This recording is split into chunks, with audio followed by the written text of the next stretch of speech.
before doing any of the jobs, also try to profile the data so that you can build a job properly. What by profiler, what I mean to say is, if you look at a customer ID currently is a varchar 10, but in future you may get a customer ID of varchar 12, or let us say the name is currently 35 characters, but in future there is a chance that you get a 50 character name. So when you have the profiler, it is going to help you to profile the data. And when you use the profiler, you know that there is a new entry and what is the new size of it. So how to make use of the profiler? If you run this, say start debug, earlier you were not seeing the data, but today I will show you. In the global variables, I wanted to pass the region something, but I wanted to say equal to 3 and run the show.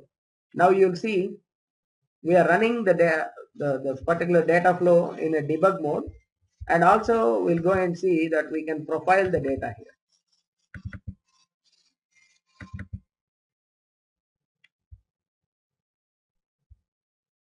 My system got hung. Hold on one second. Okay. Here, if I go here, the data is filtered and you have region ID 3. But the important thing is I installed the profiler here.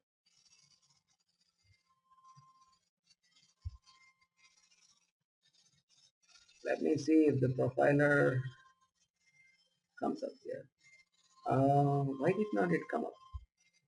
That's a good question for me now.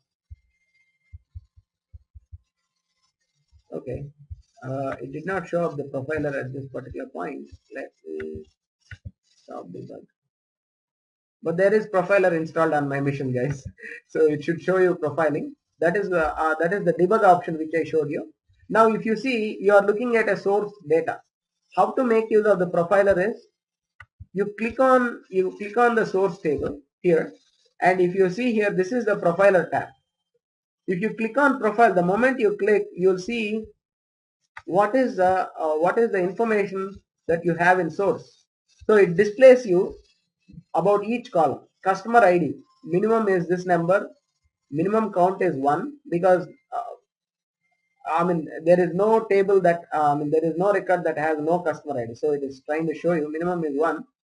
The maximum number is this one, and the average is applicable only if it is a map, so that may be not applicable here. The median of it, minimum string length, maximum string length, everything it will try to show you. How many blank values are there? Are there any patterns that it noticed? There are 11 different patterns for the customer classification. So is that true or not? If we go into the data, you'll see that there is 11 different classifications for it. So whichever you try to click, it is also showing you the information whatever is in that particular row of the data. So data profiler is also a very good or important functionality in data services that will allow you to profile the data. Earlier days we used to profile it, taking it into an Excel sheet, finding out what is the largest value, how the data looks like. But now you don't want it to do that using an Excel sheet, or you don't want it to trust your business analyst. So you are also going to perform the business analyst job. If you click on this profiler tab, you'll know what kind of data you are dealing with. So how I came up with this profiler is because I have this profiler installed now. If I point my mouse here, you see the profiler server. You look at the left hand corner when I point it here. There is a profiler server. This is the job server, and this is the secure central repository which I have attached. We are going to do the same thing even for your own installations, whatever we have. Today at the end of the class, I will show you those 3 options, how to get them, and you are going to do it as your homework. But for now, what I wanted to tell you is, you can use the profiler option so to understand various trends in your data. That's what I was intended to tell you.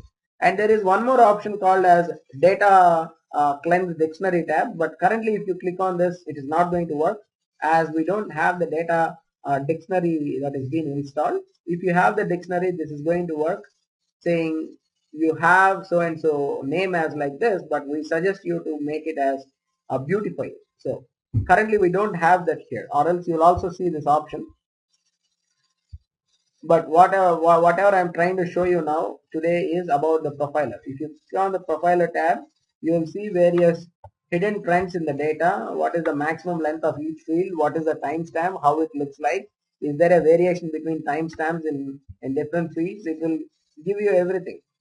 So try to make use of the profiler when you perform a real job, so that you'll understand the data before you build. Okay. Now I got deviated there because I suddenly remembered it. But now I wanted to show you uh, usage of some other transforms. But let me take some water, and I have a question there. Go ahead.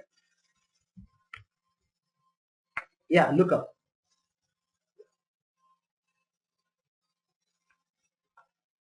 So why do I wanted to use lookup? Generally, what will happen in a data warehouse environment is, why would you look up into the target before you insert data is, you wanted to see a particular dimension is available or not before you try to insert a fact.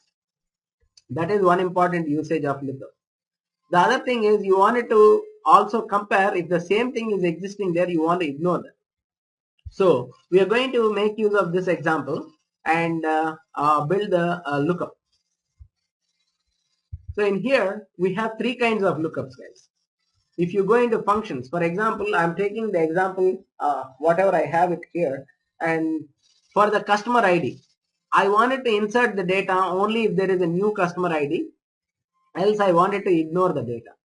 So how do I achieve that? By using a lookup. That is one of the best uses of lookup. The other usage is, you wanted to decode something, insert a different value for the customer ID, that you have a separate table wherein saying source customer ID is this, but I wanted to use a different customer ID after I move to the target. That is one of the important usages of the lookup. For example, your customer ID here is alphanumeric value DEM1, whereas the other one is DT01. It is not very comfortable to have a customer ID like this. For example, you are going to into a data warehouse, so you are using the same. But if you are going into a data migration environment or a conversion environment, there surely you will change this customer ID to have a numeric that is more easier to recognize and more easier for business to maintain. A numeric value is easier to maintain than an alphanumeric, because you may commit more mistakes or typos in an alphanumeric value. So here, for example, I am showing you a lookup transform, guys. So how to build a lookup transform is, the first example I wanted to show you is, I wanted to look if the same customer ID, whichever is incoming, is in my target, and if it is in my target, I don't want it to insert that. I want it to reject it. So for that, what I will do is, I'm thinking what would be the better example, because customer classification. I wanted to see if this customer classification exists or not, and then do it. That is also one of the way. Okay. What I'm going to do now, this will be a nice and a real example. So I'm just thinking aloud. But here, what I want to do as part of showing you a lookup. Here in the EDW environment, we have these tables. But one day we wanted to go for a Snowflake schema. So I wanted to use also the terminology so that you remember the data warehouse terminology. In the ODS customer, you see the data, you have the customer classification. So, but you'll see the repeated values. Let me sort on this. See, DE is repeated twice, OR is repeated thrice, PD is repeated twice. You wanted to maintain the customer classification and also its description separately. So for that, what I'm going to do is like this. I'm going to create a new table which will have only customer classification in its target, and there will be a description for each customer classification I'm putting there, so that it is easy for me to maintain. But currently I'm not going to give the description. At least the customer classification I will separate from this, and you will see you are not going to have too much volume of data that is redundant, because if you see here, the only redundant field is customer classification. Customer ID is different, name is always different, address is different, everything will be different. But I wanted to remove the dependency here so that it becomes a Snowflake schema, and performance wise sometimes it improves. For that, I wanted to build a separate data flow wherein I get only customer classification into my target, and I will make use of my lookup transform there to give you a right scenario and a very good example. That makes it more clear for you. So what I'm going to do is I'm going to replicate one more data flow. I mean, as per your request that you want it everything separately. So I'm going to replicate this one and rename this. Only I am trying to give you a more relevant example, guys, so that you will understand these transformations are not just fancy, but they are useful. So I'm making a new table. I'm calling it as customer classes. I mean, if you see, I did not use naming convention properly, but I don't want it to waste the time. So, but in general, when there is an acronym or an half name, better use the full what is it? Capital letters than the small letters. So I'm going here in this particular data flow. Particular workflow. I'm removing these existing data flows, and I wanted to build a new data flow and introduce snowflaking so that you will understand why we need here. What we are trying to do here. So data flow underscore 004 underscore I'm naming it in the same way. Here what I wanted to do is get the ODS customer, and in the filter I'm not going to filter out any data, but I'm going to build a new dimension table called as